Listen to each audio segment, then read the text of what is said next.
ജനവിധി എഴുതി കഴിഞ്ഞിരിക്കുന്നു. ഔദ്യോഗികമായി പോളിംഗിന്റെ സമയം ഇതാ അവസാനിച്ചിരിക്കുകയാണ്. 5:59 കൃത്യം 6 മണി വരെയാണ് പോളിംഗിന്റെ സമയം. പക്ഷേ നമുക്കറിയാം പല ബൂത്തുകളിലും വോട്ടർമാരുടെ നീണ്ട നിര തന്നെ കാണാൻ കഴിയുന്നുണ്ട്. ചില ബൂത്തുകളിൽ പോളിംഗ് അവസാനിച്ചിട്ടുണ്ട് എങ്കിൽ മറ്റു ചില ബൂത്തുകളിൽ അതല്ല സാഹചര്യം. ഇപ്പോഴും ആളുകളുടെ വലിയ തിരക്ക് പല ബൂത്തുകളിലും അനുഭവപ്പെടുന്നുണ്ട്. അപ്പോൾ പോളിംഗ് സമയം കഴിഞ്ഞും അത് പുരോഗമിച്ചു വരികയാണ്, അത് മുന്നോട്ട് നീങ്ങുകയാണ് എന്നതാണ്. അതൊരു പക്ഷെ മണിക്കൂറുകൾ പിന്നിട്ടേക്കാം. എന്തായാലും ഏറ്റവും ഒടുവിലത്തെ കണക്കുകൾ പ്രകാരം കേരളത്തിൽ ഇത്തവണ രേഖപ്പെടുത്തിയിരിക്കുന്നത് മികച്ച പോളിംഗ് ആണ് എന്നതിൽ യാതൊരു സംശയവുമില്ല. നമുക്ക് ലഭ്യമായിരിക്കുന്നത് 5 മണി വരെയുള്ള പോളിംഗ് കണക്കുകളാണ്.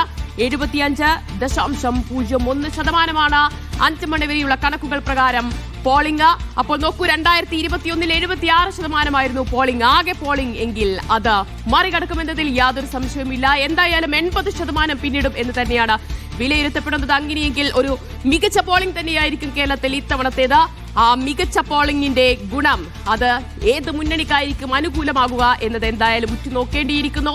രാവിലെ പോളിംഗ് ആരംഭിച്ചപ്പോൾ മുതൽ തന്നെ നമുക്ക് എല്ലാ ബൂത്തുകളിലും കാണാൻ കഴിഞ്ഞത് വലിയ തിരക്ക് തന്നെയായിരുന്നു. ഈ കനത്ത ചൂടും വെയിലും ഒക്കെ അവഗണിച്ചുകൊണ്ട് നിരവധി ആളുകൾ പോളിംഗ് ബൂത്തുകളിലേക്ക് രാവിലെ മുതൽ തന്നെ ഒഴുകിയെത്തുന്നത് നമ്മൾ കണ്ടു. ഇനിയിപ്പോൾ മുന്നണികളുടെ പ്രധാന നേതാക്കളെ കണക്കിലെടുത്തു കഴിഞ്ഞാൽ പ്രധാനപ്പെട്ട നേതാക്കളെല്ലാം തന്നെ രാവിലെ തന്നെ ബൂത്തുകളിലെത്തി വോട്ട് രേഖപ്പെടുത്തുകയായിരുന്നു. അതിന് പിന്നാലെ തന്നെ ആ ഉച്ച സമയത്ത് മാത്രമാണ് പോളിംഗ് ഒരൽപ്പം മന്ദഗതിയിലായത്. ഇപ്പോഴിതാ വൈകിട്ടായിരിക്കുകയാണ്, ചൂട് മാറിക്കഴിഞ്ഞിരിക്കുന്നു, വെയിൽ മാറിക്കഴിഞ്ഞിരിക്കുകയാണ്. അപ്പോൾ ഇനി പോൾ ചെയ്യാനുള്ള വോട്ടുകൾ ആളുകളെല്ലാം ബൂത്തുകളിലേക്ക് ഇപ്പോഴും എത്തിക്കൊണ്ടിരിക്കുന്നു. ഇതാ നമുക്ക് സ്ക്രീനിൽ കാണാം, പലയിടങ്ങളിലും ആളുകൾ ഇപ്പോഴും ക്യൂ നിൽക്കുകയാണ് വോട്ട് ചെയ്യപ്പെടാനായി. അപ്പോൾ നമുക്ക് ഇതുവരെയുള്ള കണക്കുകൾ ഒന്ന് അനാലിസിസ് ചെയ്യേണ്ടതുണ്ട്.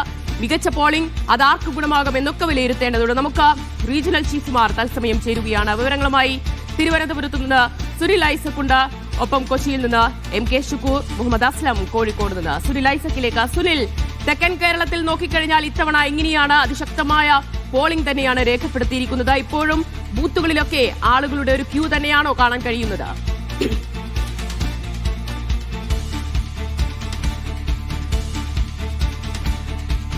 ശരി, സുനിലേക്ക് വരാം. നമുക്ക് മലബാർ മേഖലയിൽ എന്താണ് അവസ്ഥയെന്ന് ആദ്യം പരിശോധിക്കാം. മുഹമ്മദ് അസ്ലം വിവരങ്ങൾ നൽകാനായി ചേരുകയാണ്. അസ്ലം, എന്താണ് മലബാർ മേഖലയിൽ വടക്കൻ കേരളത്തിലെ അവസ്ഥ? പോളിംഗ് എങ്ങനെയാണ് ഓരോ ജില്ലകളിലും രേഖപ്പെടുത്തുന്നത്? അവസാന മണിക്കൂറിലും ശക്തമായ പോളിംഗ് തന്നെയാണ് വടക്കൻ മേഖലയുള്ളത്. കോഴിക്കോടാണ് നമ്മളിപ്പോൾ. കോഴിക്കോട് നോർത്തിലെ ഒരു മണ്ഡലത്തിൽ അവിടെ 6 മണി എന്ന് പറയുന്ന സമയം അവസാനിച്ചിട്ടും ഇപ്പോഴും ക്യൂവിൽ ആളുകളുണ്ട്.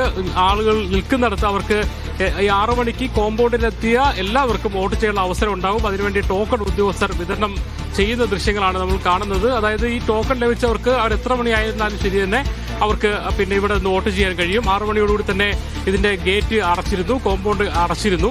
ഇനി ആർക്കും പ്രവേശിക്കാൻ കഴിയില്ല. അതേസമയം തന്നെ ഇപ്പോൾ പ്രവേശിച്ച മുഴുവൻ ആൾക്കാർക്കും വോട്ട് ചെയ്യാൻ കഴിയും. അത് എത്ര സമയമാണെങ്കിലും അവർക്ക് നിന്ന് വോട്ട് ചെയ്യാൻ കഴിയും. അതുകൊണ്ട് തന്നെ ഈ കോഴിക്കോട് സൗത്ത് ഇന്ത്യൻ നോർത്തിന്റെ ഒരു പ്രത്യേകത, കഴിഞ്ഞ വർഷത്തേക്കാൾ ഇപ്പോൾ തന്നെ പോളിംഗ് ശതമാനം ഉയർന്നിരിക്കുന്നു എന്നുള്ളതാണ് ഈ സൗത്ത് ഇന്ത്യൻ നോർത്തിന്റെ പ്രത്യേകത. സാധാരണഗതിയിൽ നഗരമണ്ഡലങ്ങളിൽ പോളിംഗ് കുറവായിരിക്കും. അതേസമയം കഴിഞ്ഞ കോഴിക്കോട് നോർത്തിൽ 75% ഇപ്പോൾ തന്നെ ഈ 5 മണിക്കുള്ള കണക്ക് തന്നെ 77% ഉയർന്നിരിക്കുന്നു, 2% ഉയർന്നിരിക്കുന്നു. പക്ഷേ 6 മണിയുടെ കണക്കൂടെ വരുമ്പോൾ എന്തായാലും 80%-ത്തിലേക്കെങ്കിലും ഇത് ഉയരും. എന്ന് പറഞ്ഞാൽ ഒരു മണ്ഡലത്തിൽ മാത്രം 5% പോളിംഗ് പെർസെന്റേജ് ഉയരുന്നു എന്ന് പറഞ്ഞാൽ അത്രത്തോളം ആളുകൾ ഈ വോട്ടിനോട്, ജനാധിപത്യത്തിനോട് അല്ലെങ്കിൽ ഈ വോട്ടിംഗ് പ്രക്രിയയോട് കൃത്യമായി തന്നെ നമുക്ക് ഈ ഒരു കുറച്ച് പ്രതികരണങ്ങൾ കൂടി രാജേഷിൽ നോക്കാം. കുറച്ച് നേരമായിട്ട് വന്നാണോ? അവസാനമായിട്ട് ടോക്കൺ കിട്ടിയിട്ടുണ്ട്. ഇറങ്ങാൻ വൈകിയതാണോ? വേറെ വർക്ക് സ്ലോ ആണ്. ഞാനറിയാം, ത്രോ ഈ ബൂത്തിലിരുന്ന ആളാണ്. അതുകൊണ്ട് ഇവരെ വർക്ക് ഒരാളെങ്കിലും സ്ലോ ആക്കിയാൽ പ്രിസിഡന്റ് കുറ്റം പറഞ്ഞ കാര്യം, ഒരാൾ സ്ലോ ആക്കിയാൽ വർക്ക് സ്ലോ ആവും. ആ സ്ലോ ആണ് ഇവിടെ കാണുന്നത്. അതുകൊണ്ട് തന്നെ ആളുകൾ പറഞ്ഞത് അലകളൊക്കെ എപ്പം തീരേണ്ടതാണ്. ഞാനൊക്കെ എത്ര ഇരുന്ന ബൂത്തിൽ തീർച്ചയായിട്ടും പ്രോസസ്സ് കുറച്ച് വൈകുന്നുണ്ട് എന്നുകൂടി പിന്നെ ആൾക്കാർ പറയുന്നുണ്ട്. ഇപ്പൊ ടോക്കൺ കിട്ടിയ ആൾക്കാർ അടക്കം നിൽക്കുന്നുണ്ട്. കുറച്ച് വൈകി ഇറങ്ങിയായിരിക്കും അല്ലേ വീട്ടിൽ നിന്ന് ചായ കുടിച്ചിട്ട്? ടോക്കൺ കിട്ടി അല്ലേ? ഇതാണ് വൈകിയാണ് ഇന്നലെ രാവിലെ വന്നില്ലേ? വൈകിട്ടായോ? ഇവിടെ 4 മണി രാവിലേക്ക് അലുവ കൊടുത്തു, വൈകിട്ട് അലുവ കിട്ടും തോന്നുന്നില്ലേ? തന്നെ വിട്ടിറക്കി എന്തായാലും കുഴപ്പമില്ലല്ലേ? അപ്പൊ ആദ്യം വോട്ട് ചെയ്യുന്നതിന്റെ എക്സൈറ്റ്മെന്റ് ഉണ്ട്.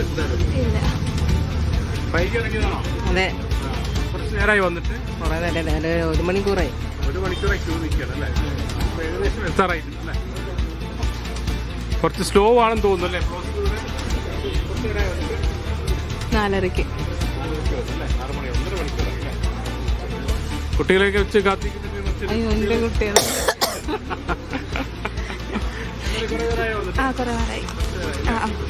ഓക്കെ, സ്ത്രീകളടക്കം വലിയ ക്യൂ ഇപ്പോഴും ഉണ്ട്. നമ്മൾ കോഴിക്കോട് നോക്കുമ്പോൾ കോഴിക്കോട് നഗരത്തിലെ ബൂത്തുകളിലടക്കം തന്നെ വലിയ തോതിലുള്ള പോളിംഗ്. നേരത്തെ പറഞ്ഞ പോലെ കോഴിക്കോട് നോർത്തിൽ കഴിഞ്ഞ തവണ 75% പോളിംഗ് 5 സമയം മണിയിലെ കണക്ക് അവസാനിച്ചിട്ടും ബൂത്തുകളിൽ പരിശോധിക്കുമ്പോൾ നീണ്ട നിര തന്നെയാണ്. സ്ത്രീകളും മറ്റുള്ളവരും ഉൾപ്പെടെ വലിയ രീതിയിൽ ആളുകൾ ഇനിയും വോട്ട് ചെയ്യാനുണ്ട് എന്ന് തന്നെയാണ് വ്യക്തമാകുന്നത്.